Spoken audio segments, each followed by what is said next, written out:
Welcome to TRS Rap Battle. Make some noise!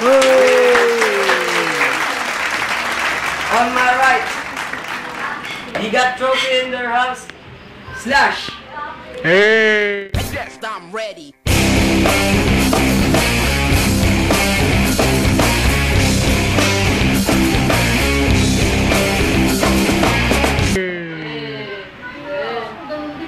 And my left, she got 1-0. Ripin Ampon 7.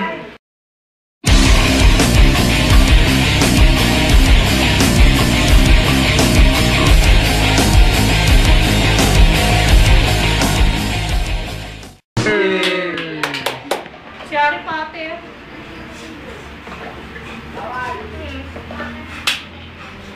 Sino? 1 minute on the clock. Start. Okay, we're getting started. Akala ko TRS Rap Battle, pero bakit may retarded?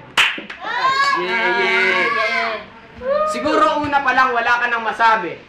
Hindi ka kasi makapagsalita kasi bibig mo na pupuno ng wasabi. Yay! Oh!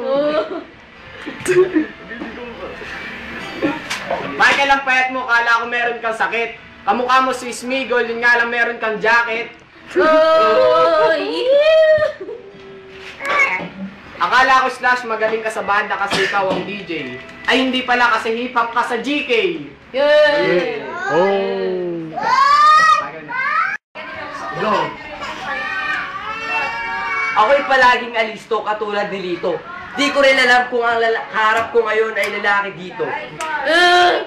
Nung mga bata pa tayo, ang asar sa'yo ay bading. Nang lumaki na tayo, hugis ng titi mo parang maling. Nakasalamin ka pa parang si Noy-Noy. Kaso ikaw yung lahing pabalik na ugoy. Di ko na kailangan mag-practice kasi kalaban ko ngayon ay bakla. Kulang na lang ay bakya.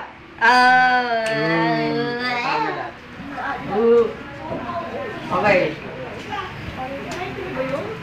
Time. 1 minute. On the clock. Start. Natapos na ang first round, ako naman ang babana. Akala ko lalaki ka pero bakit wala kang burat? Yes!